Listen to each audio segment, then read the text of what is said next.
আম্মা জান আয়েশা সিদ্দিকা তাহেরা রাদিয়াল্লাহু তাআলা আনহা, সিদ্দিক আকবর শুধু নবী দেখে, সিদ্দিক আকবর শুধু নবী দেখে, ফজরেও নবী, জোহরেও নবী, আসরেও নবী, মাগরিবেও নবী, এশাতেও নবী, সারাক্ষণ রাসূল দেখে, সারাক্ষণ রাসূল দেখে।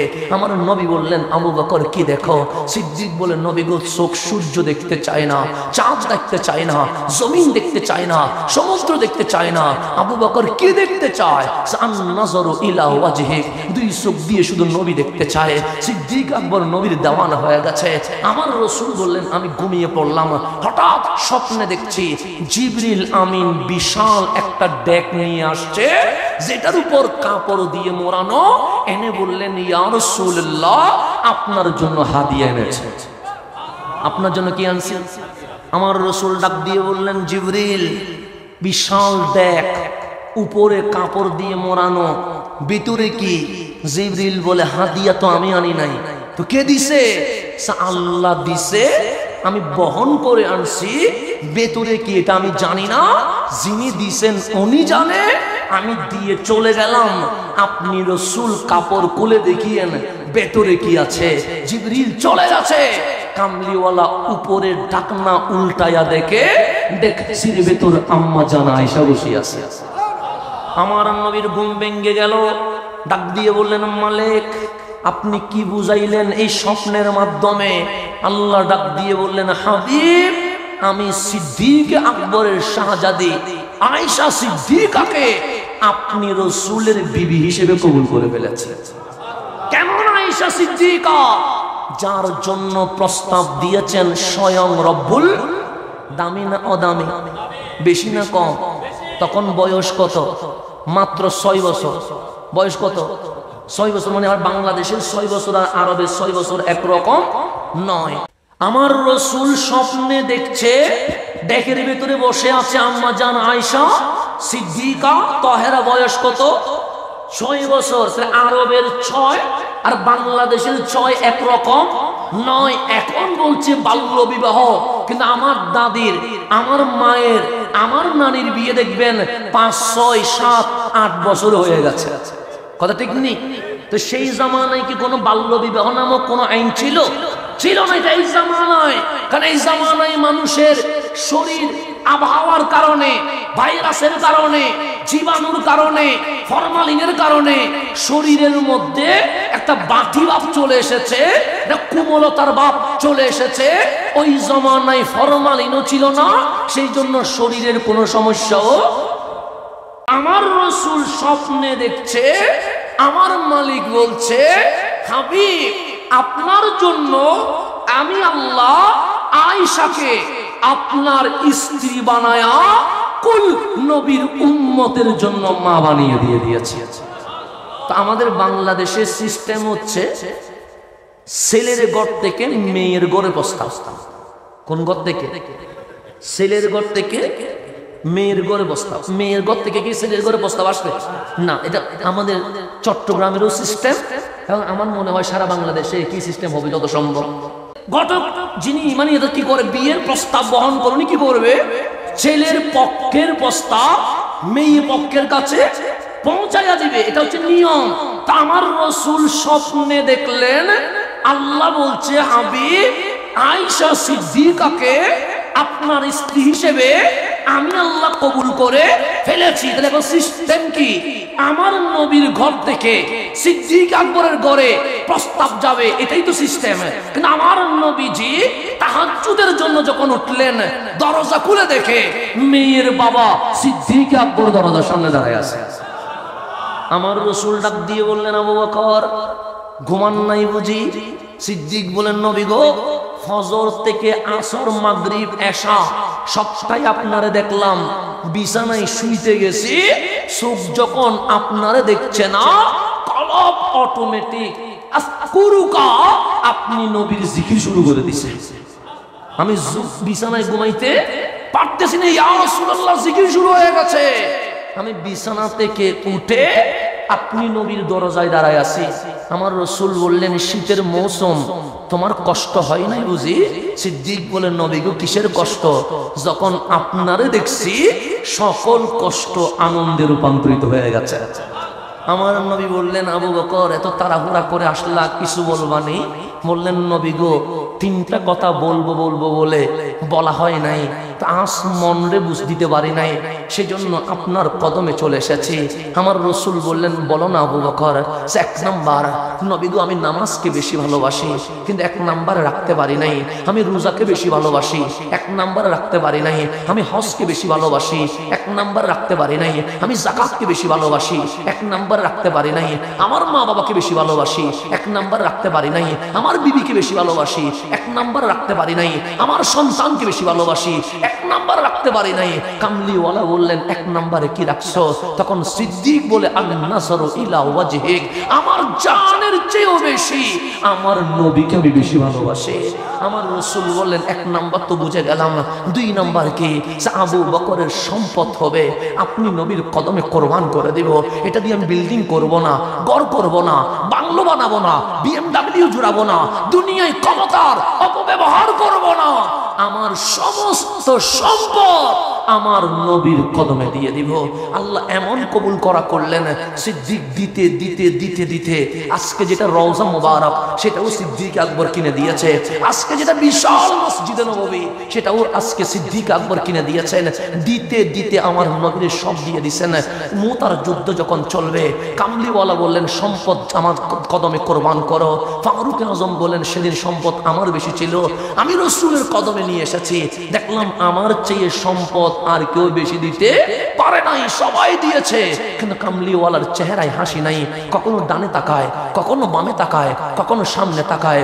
আমি ওমর বললাম, নবী গো, যার যতটুকু আছে সামর্থ্য সবাই তো তাই দিয়ে দিয়েছে, আপনি কারে খুঁজেন? আমার রাসূল বললেন, ওমর, আমার আবু বকর সবার আগে আছে। আজকে তো দেখি আবু বকর আসে নাই। ফারুক বলে, কে বলে আবু বকর আসে নাই? সবার আগে সিদ্দিক আকবর আসছে, তবে কোনায় দাঁড়িয়ে আছে। আমার রাসূল ডাক দিয়ে বললেন, তালিয়া আবু বকর, আবু বকর ওখানে কেন? তুমি তো কামলিওয়ালার বক্ষ মুবারকে চলে আসলা। সিদ্দিক হাঁটি হাঁটি পা পা করে নবীর কদমে আসলেন। আমার নবী বললেন, কিছু আনছো বুঝি? সিদ্দিক আকবর কয়েকটা পোটলা দিয়ে দিয়েছেন। আমার রাসূল দেখলেন এক পোটলার মধ্যে গ্লাস, কাপ, বাসন নিয়ে আসছে। রাসূল বুঝে গেছে ঘরের মধ্যে আর কিছু জিনিস নাই। আর একটা পোটলার মধ্যে ডাল, চাউল যা আছে সব নিয়ে আসছে। আর একটা পোটলা খুলে দেখে ঘরের সোলার সাইড নিয়ে আসছে। আমার রাসূল ডাক দিয়ে বললেন, মা আবকাইতা লি আহলিক, আবু বকর সোলার সাই পর্যন্ত নিয়ে আসলা। সাই যদি রাখতা, আগুনের ব্যবস্থা হইতো, অন্তত কিছু না কিছু রান্না করা যেত। সাই পর্যন্ত নিয়ে আসছো, মা আবকাইতা লি আহলিক, তোমার ঘরের পরিবারের জন্য কি রাখলা? সিদ্দিক হাত তুলে বলছেন, নবী গো, সবচেয়ে দামি জিনিস রেখে এসেছি। আমার নবী বললেন, সব নিয়ে এসে আবার দামি জিনিস কি রাখলা? আমার ঘরে আমি আল্লাহ এবং রাসূলকে রেখে দিয়ে এসেছি। এটার নাম সিদ্দিক আকবর। উনি বলছেন, নবী গো, আমার সম্পদ হবে, আপনি নবীর কদমে কোরবান করে ফেলবো। সে বুঝে গেলাম। তিন নাম্বার, আমার একটা মেয়ে আছে আয়েশা, ওই মেয়েকে কামলিওয়ালার কদমে বিয়ে দিয়ে দিল। বাবা আজকে মেয়ের বিয়ের প্রস্তাব দিচ্ছেন। কেমন বিয়েটা, কেমন শাদীটা! আজকে চেঞ্জ হয়ে গেছে সিস্টেম। এমনি প্রস্তাব দে ছেলে পক্ষ, কারে? মেয়ে পক্ষরে। আর সিদ্দিক আকবর বলছেন, আমার একটা মেয়ে আছে, আমার নবীকে আমি বিয়ে দিয়ে দিব। আমার রাসূল বললেন, আবু বকর, তুমি আসো নাই, খোদ মাওলা তোমাকে পাঠাই দিছে। তাই 6 বছর বয়সে কি হয়ে গেছে?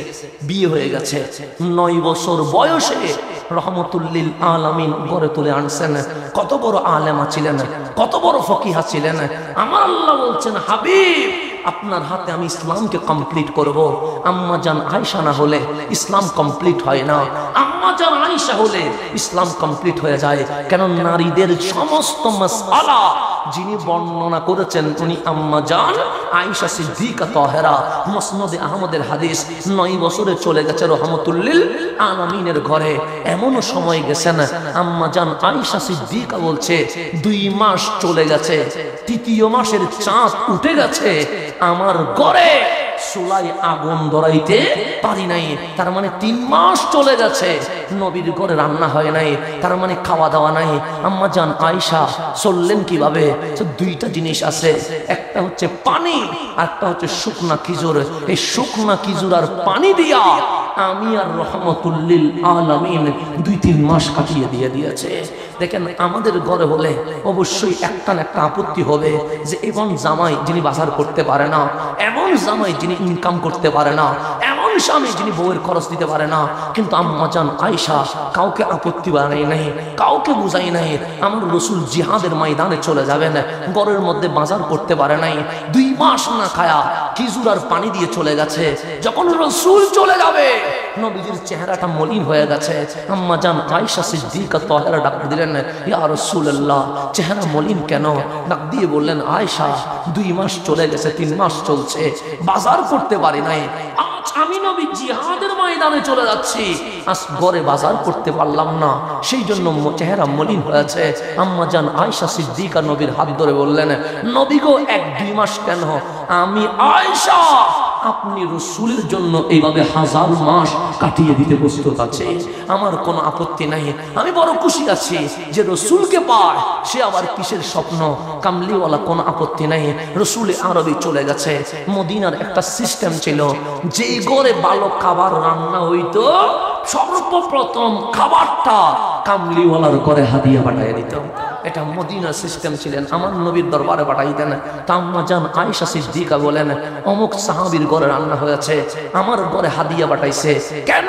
রসুল পাক বেশি আরাম করেন আম্মা জান আয়েশার ঘরে, কিন্তু রসুল চলে গেছে জিহাদের ময়দানে। আপনি 3 মাস খান নাই, হঠাৎ খাবার দেখছেন, নিজেরে কন্ট্রোল করতে পারবেন?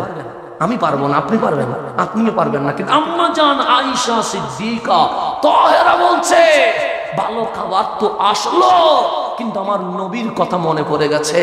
আমি যেরকম 2-3 মাস খাই নাই, আমার নবীও তো খাই নাই। জিহাদের ময়দানে কামলিওয়ালা কেমন না কেমন আছে।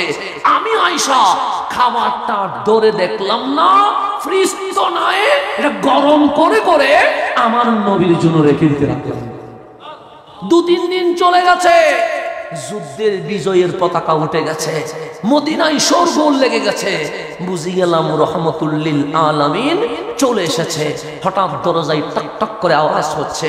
আমি দরজাটা যখন করলাম, দেখলাম রসুলের চুল মোবারক ধুলাবালিতে ভিজা, রসুলের দাড়ি মোবারকের মধ্যে বালি লেগে আছে, রসুলের পেট মোবারকে দেখলাম পাথর বাঁধা হয়েছে।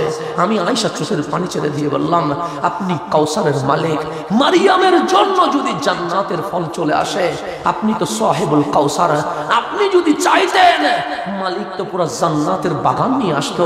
নবীরে খিদার যন্ত্রণায় পেটে বাদর বাঁধি আসছেন, আমার নবীর চোখ দিয়ে পানি বের হয়ে গেছে। ডাক দিয়ে বললেন, আয়েশা পেটে ক্ষুধার যন্ত্রণায় পাথর বাঁধা এটা আমি মেনে নিয়েছি, কিন্তু আল্লাহ যদি আমার উম্মতরে জাহান্নামে দেয় এটা আমি মানতে পারবো না। আম্মা জান আয়েশা তাড়াতাড়ি পাথর মোবারক খুলে দিলেন। খোলার পর বললেন, ইয়া রাসূলুল্লাহ আপনি একটু গা গোসল দিয়ে আসেন, আমি আয়েশা খাবারের ব্যবস্থা করছি। আম্মা জান আয়েশা বলছেন, রসুল চলে গেছে গা গোসল ধোয়ার জন্য। আমি দস্তারখানা বিছাইলাম, ওই হাদিয়া যেটা দিয়েছে এটা গরম করে আমি রসুলের দস্তারখানায় রাখলাম। কামলিওয়ালা ঘরে ঢুকে দেখে খুব ভালো খাবার উপস্থাপন হয়েছে। আমি ক্ষুধার্ত হইলে কই থেকে আসছে জিজ্ঞেস করতাম না, বসে যাইতাম। আমার নবী থেমে গেলেন, ডাক দিয়ে বললেন, আয়েশা যাওয়ার সময় কোনো বাজার করতে পারি নাই, এই খাবার আসলো কেমনে? আম্মা জান আয়েশা বললেন, নবী গো আমি কাউরে বলি নাই, আমার ঘরে যে খাবার নাই, আপনি তো জানেন মদিনায় ভালো খাবার রান্না করলে আপনার ঘরে হাদিয়া পাঠায়। অমুক সাহাবীর ঘরে পরশুদিন ভালো খাবার রান্না হয়েছিল, আপনি রসুলের জন্য হাদিয়া পাঠাই দিয়েছেন। আমার নবী বললেন, হাদিয়া আসলে কোনো সমস্যা নাই। কামলিওয়ালা এই সাইড বসেছে, আম্মা জান আয়েশা এই সাইড বসেছে।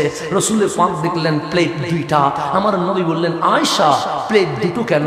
আম্মা জান আয়েশা বললেন, নবী গো আমিও তো কিছু খাই নাই, একটা প্লেট আপনার জন্য আর একটা প্লেট আমি আয়েশার জন্য। আম্মা জান আয়েশার প্লেটটা কামলিওয়ালা হাতে নিয়ে সরিয়ে ফেললেন। আম্মা জান আয়েশা বললেন, আমি অবাক হয়ে গেলাম, কিন্তু আমিও তো ক্ষুধার্ত, আমিও তো না খাই আসি। রসুলে পাক নিজের প্লেট রাখলেন, আমারটা সরাইয়া দিলেন। ঘটনা কি ঘটছে? কামলিওয়ালা খাবার নিলেন প্লেটে, এক লুকমা খাবার নিজে খায়, আর এক লুকমা খাবার কামলিওয়ালা নুরানি হাতে মা আয়েশাকে খাওয়াইয়া দিতে শুরু করলেন। কেমন সংসার ছিলেন নবীর সংসারে! এত রোমান্টিক সংসার ছিল, এত প্রেমময় সংসার ছিল, এত ভালোবাসা পূর্ণ সংসার ছিল। 2 মাস খাবার নাই, 3 মাস খাবার নাই, কিন্তু আম্মা জান আয়েশা সিদ্দিকা বলছে আমি দুনিয়াতে অশান্তিতে নাই, মনে হচ্ছে জান্নাতুল ফেরদৌসে বসবাস করছি, আমি রাউদাতুম মিন রিয়াদিল জান্নাতে বসবাস করছি। আম্মা জান আয়েশা উনি রাসূলের দরবারে খিদমতে হয়ে গেলেন। আমার রাসূল আনন্দিত হইয়া খুশি হইয়া আম্মা জান আয়েশাকে কখনো আয়েশা বলতেন না, বলতেন ইয়া হুমায়রা। আমার নবী সুন্দর করে ওনাকে ডাকতেন, এমন সাবলীল ভাবে ডাকতেন যেন আম্মা জান আয়েশার মন খুশি হয়ে যায়। এভাবে চলতে লাগলেন, দিন যায়। মুসনাদে আহমদের হাদিস, আম্মা জান আয়েশা বলছে বিয়ে যেহেতু হয়ে গেছে, যেমন আমার স্ত্রী আর শ্বশুর বাড়ি থেকে খোঁজার কোনো অনুমতি নাই। ওনার শাড়ি লাগলে আমাকেই বলতে হবে, ওনার টাকা লাগলে আমাকেই বলতে হবে, ওনার অলংকার লাগলে আমাকেই বলতে হবে, ওনার শপিং করতে হলে আমাকে বলতে হবে। কেন? স্বামীর উপর দায়িত্ব স্ত্রীর সমস্ত খরচ বহন করা। কথা ঠিক নেই? আমার স্ত্রীর দায়িত্ব নয়, দায়িত্ব কার? এটার নাম ইসলাম, এটার নাম ইসলাম। ইসলাম নারীকে কতটুকু সুযোগ দিয়েছে। ইসলাম নারীকে বলছে তুমি শুধু বসে বসে খাওয়া, চাকরি তোমার স্বামী করে আনতে হবে, তবে তুমি চাকরি করলে এটা বোনাস। কিন্তু আমি যেটা বলছিলাম, স্বামীর দায়িত্ব স্ত্রীর খরচ কি করা, বহন করা।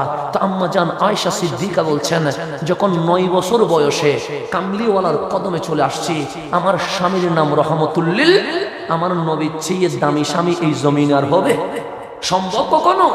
আম্মা জান আয়েশা বলছে আমার স্বামী যেহেতু রহমতুল্লিল আলামিন, আমি স্ত্রী হিসেবে আমার মনের মধ্যে একটা জিনিস জাগছে, সবচেয়ে দামি জিনিস আমি আয়েশা আমার নবীর কদম থেকে নিয়ে নিব। স্ত্রী খুঁজবে কার থেকে? স্বামী থেকে, এটা স্বাভাবিক বিষয়, কথা ঠিক না? স্ত্রী কার থেকে খুঁজবে? আম্মা জান আয়েশা বলছে আমি হালকা জিনিস চাইবো না, আমি কি জিনিস চাইবো? দামি জিনিস চাইবো। এখন সকালে গেলেন রাসূলের দরবারে, দেখলেন চেহারা মলিন। তো চেহারা যদি মলিন হয় স্ত্রীকে আর খুঁজতে পারে? খুঁজতে পারে না। বিকেলে গেলেন, দেখলেন আমার নবী চেহারা মলিন, খুঁজতে পারে নাই। রাত্রে গেলেন, দেখলেন আমার নবী সিজদার মধ্যে বাচ্চার মতো চোখের পানি ছেড়ে দিয়েছে, খুঁজতে। এরকম একদিন গেছে, খুঁজতে পারে নাই। সপ্তাহ গেছে, খুঁজতে পারে নাই। মাস গেছে, খুঁজতে পারে নাই। বছর গেছে, খুঁজতে পারে নাই। এরকম 2-3 বছর চলে গেছে। মা আয়েশা বলে যতবার যায় নবীর চেহারায় কোনো হাসি দেখি নাই। কেন? আমার নবীর জীবনে লেখা আছে কিল্লাতুদ দাহর কাসরাতুল বুকা, আমার নবী হাসতেন কম, কাঁদতেন বেশি। আমার নবীর জীবনীতে আম্মা জান আয়েশা বলছে শুধু চেহারাতে মলিনতা ছাড়া আর কিছু দেখি। আমি তো অপেক্ষায় আছি কোন দিন আমার নবী হাসবে, কোন দিন কামলিওয়ালা কিলকিল করে হাসি দিবে, আমি এই অপেক্ষায় আছি। আম্মা জান আয়েশা বলেন 3 বছর চলে গেছে, আমি ঘরে বসে ফজরের নামাজ আদায় করছি। রহমতুল্লিল আলামিন চলে গেছে মসজিদে নববীতে। তখন ফজরের নামাজ শেষ করে